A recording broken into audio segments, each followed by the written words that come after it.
Bonjour, bonsoir mesdames, messieurs et bienvenue sur cette chaîne.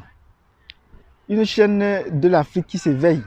Et nous disons souvent Africa Oye, Africa Oye, Africa Oye. Nous allons continuer dans notre série sur l'immigration des Africains au Canada. C'est important. L'immigration des Africains au Canada. Dans les précédentes vidéos, je vous ai fait part de mon parcours personnel dans l'immigration. Et ce parcours personnel de mon immigration au Canada a connu un aboutissement en 2019, lorsque j'ai obtenu ma citoyenneté canadienne. Donc pour moi, c'est à ce moment que s'achevait ma procédure d'immigration, commencée 10 ans plus tôt. Il faut bien que je le dise, commencer 10 ans plus tôt. Donc ma procédure d'immigration a duré 10 ans. Je vous ai expliqué les conditions pré-départ, les conditions de départ, les conditions de voyage, les conditions d'arrivée et les conditions de séjour au Canada jusqu'à ce jour. Ça, c'était personnel. Maintenant, nous allons procéder à une analyse. Et la première analyse va porter sur les conditions pré-départ. Qu'est-ce que j'aurais dû faire et que je n'ai pas fait? Qu'est-ce que j'aurais dû penser et que je n'ai pas fait? Qu'est-ce que j'ai fait en trop et que je ne devais pas faire? Qu'est-ce que j'ai fait en moins et que j'aurais dû faire?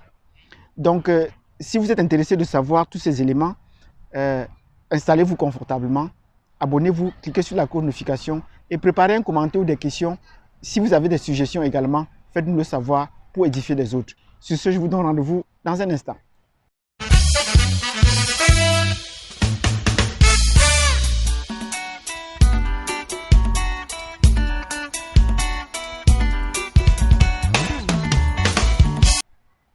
Bienvenue sur cette chaîne d'une Afrique qui s'éveille. Et je commence toujours par dire Africa Oye.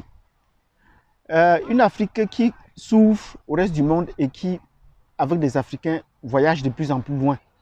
Les conditions changent et il faudrait que nous nous adaptions à ces conditions-là.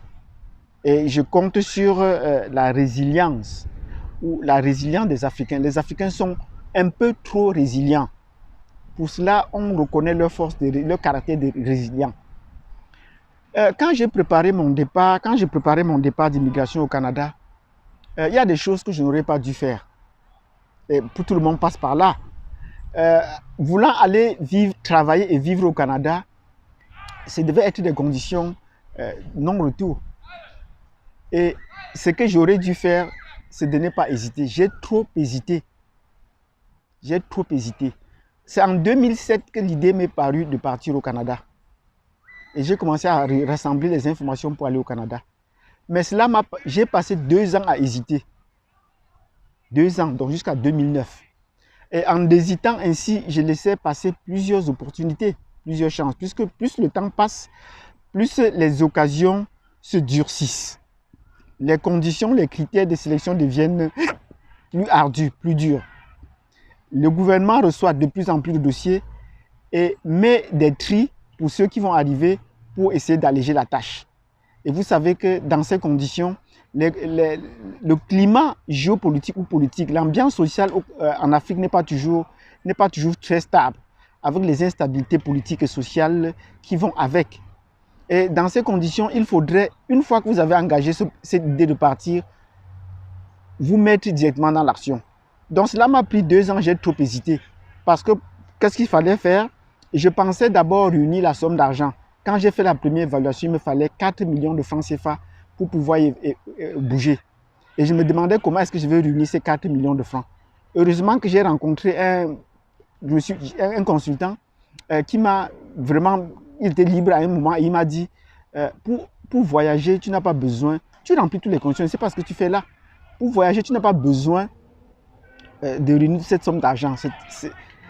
Ça se prend étape par étape. Donc, si tu as la première somme, débourse-la, et puis tu vas voir les autres étapes au fur et à mesure, c'est pas en un an. Ça va durer tout au long de ton processus. Le diable me dit, oui, voilà, c'est ce que tu dois faire. Et tu es ensuite un salarié de la fonction publique, donc tu peux t'organiser sur cela pour engager ton dossier. Et c'est ainsi que j'ai engagé mon dossier.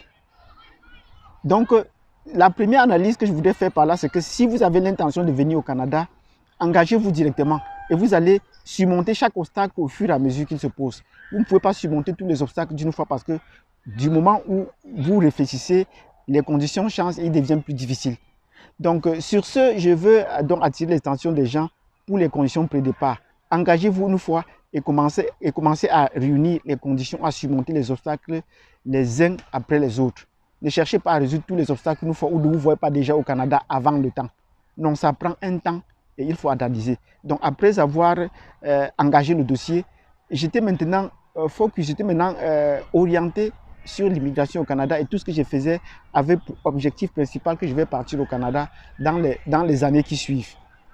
Et je me suis organisé sur cette base-là. Donc, je vais inviter les uns et les autres à ne pas hésiter. Si immigrer au Canada vous intéresse, entrez directement dans le jeu, voyez les conditions et appliquez.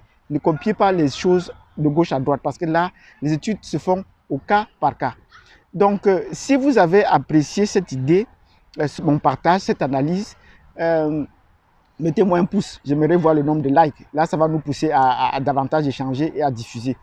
Et pour cela, nous devons également essayer de laisser des commentaires pour qu'on puisse échanger. Donc, voilà les conditions pré-départ qu'il fallait faire, que je n'ai pas fait à temps, les hésitations. Merci de m'avoir suivi jusqu'au bout.